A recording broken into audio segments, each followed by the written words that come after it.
حضور فرماتے ہیں میں لمبی نماز پڑھانا چاہتا ہوں، پیچھے سے کوئی بچہ رو پڑتا ہے، میں اللہ کی نماز مختصر کر دیتا ہوں۔ نبی پاک صلی اللہ تعالیٰ علیہ وآلہ وسلم کی عادت مبارکہ تھی،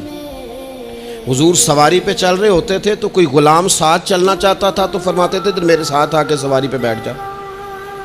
یا رسول اللہ میں آپ کے ساتھ نہیں بیٹھ سکتا، میں تقاضا ادب ہے کہ میں آپ کے ساتھ نہ بیٹھوں، تو حضور فرماتے پھر واپس چلا جا،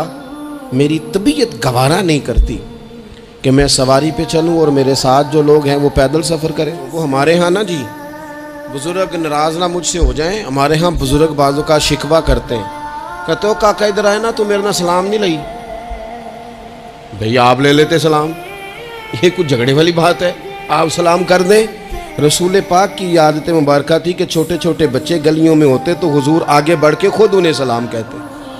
ان کے سروں پہ دست شفقت پھیرتے، ان کی چھوٹی چھوٹی باتیں سنتے، ان کے سوالات کے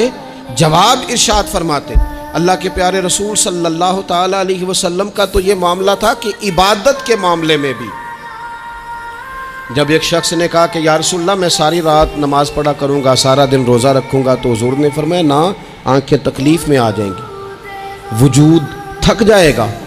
ایک سرکار کی زوجہ محترمہ ام المومنین نے رسی باندھ لی تھی مسجد نبوی میں کہ میں جب تھک جاؤں گی تو ٹیک لگا لوں گی، پر میں نے پڑھنی ساری رات ہے نماز۔ اللہ کے محبوب نے فرمایا جتنی دیر طبیعت اجازت دے اتنی دیر پڑھو، باقی آرام کرو، اور فرمایا تمہاری آنکھ کا بھی تمہارے اوپر حق ہے، تمہارے وجود کا بھی تمہارے اوپر حق ہے۔ یہ ساری چیزیں نبی پاک صلی اللہ تعالیٰ علیہ وسلم کی امت کے ساتھ رحمت پر دلالت کرتی ہیں۔